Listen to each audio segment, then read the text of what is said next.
एक सवाल बोर्ड में इस पर भी आता है, किस पर, क्वांटम नंबर्स पर। और वो सवाल जब आएगा तो 2 नंबर में भी आ सकता है और 1 नंबर में भी आ सकता है या ऑब्जेक्टिव में भी पूछा जा सकता है।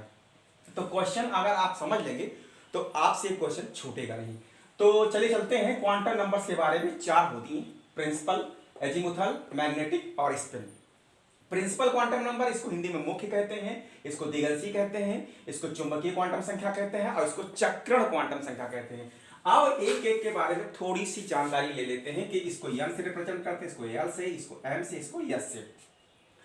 अब हम देखेंगे कि प्रिंसिपल क्वांटम नंबर आखिर बताती क्या है। तो ये रिप्रेजेंट तो एन से की जाती है और इसकी अगर वैल्यू की बात करें तो इसकी वैल्यू होती है 1 2 डॉट डॉट डॉट लेकर इनफाइनाइट तक हो सकती है, लेकिन 0 नहीं हो सकती है।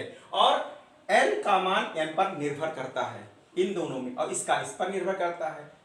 तो बताता क्या है, ये कोष को बताता है। ये किसको बताता है? कोष को, जिसको हम बोलते हैं शेल बोलते हैं। ठीक है।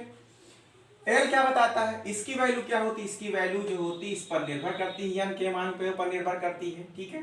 तो ये क्या होता है, ये द्विगंशी क्वांटम नंबर क्या बताता है, ये द्विगंशी क्वांटम नंबर ये बताता है, सब सेल को बताता है, सब सेल को बताता है। जैसे हम लोग जानते हैं के एल एम एन, ये क्या है, ये सेल होते हैं। और जो ये एस पी डी एफ होते हैं, इन्हें हम उपकोष बोलते हैं, सब सेल बोलते हैं। तो ये K L M N L N बताएगा और एस पी डी एफ ये इसको बताएगा। चलिए आगे बढ़ते हैं। मैग्नेटिक क्वांटम नंबर और स्पिन क्वांटम नंबर। जो एल होता है वो एंगुलर मोमेंटम को भी बताता है।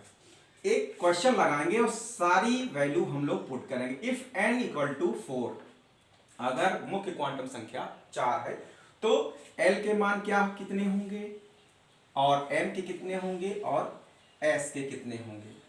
तो अगर n इक्वल टू 4 है तो n इक्वल टू क्या होगा, 0 होगा, 1 होगा, 2 होगा और 3 होगा। ये 3 मान होंगे इसके। टोटल देखा जाए तो 4, 1 2 3 4। और यही अगर हम देखें सबसेल को तो ये बना गया, बताएगा s को, ये p कोष को, ये d कोष को और ये f को बताएगा।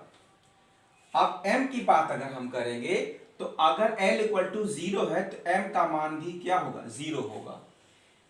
l इक्वल टू 1 है तो m का मान प्लस से चलेगा, +1 0 और -1 तक चलेगा, यानी इसका मान होगा 2l + 1, है ना।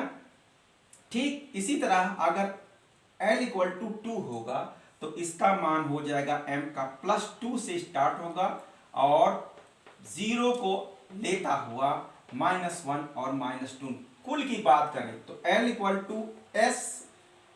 टू 0 है तो m के मान टोटल होंगे 3, l इक्वल टू 2 है तो m के मान कितने होंगे टोटल, गिन लीजिए यहाँ से 1 2 3 4 5 होंगे, है ना। तो कुल मान अगर पूछा जाए टोटल तो कुल मान इसके कितने हो जाएंगे, वो हो जाएंगे 3 और इसके हो जाएंगे कुल मान 5।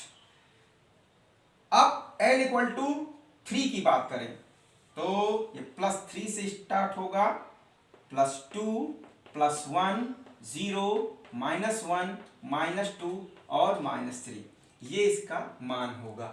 अब बात करेंगे यस का मान। s इक्वल टू ±½ जहां ±½ का मतलब एक बार प्लस लगाइए हाफ में और एक बार माइनस लगाइए हाफ में। तो जितनी वैल्यू आ रही हैं उन सब पे अगर हमें यस के चक्रण क्वांटम संख्या के बारे में पता लगाना है तो ±½ जितनी वैल्यू है वहां पर हम ±½ लिखते चले जाएंगे और ये वैल्यू हमारी प्राप्त हो जाएगी।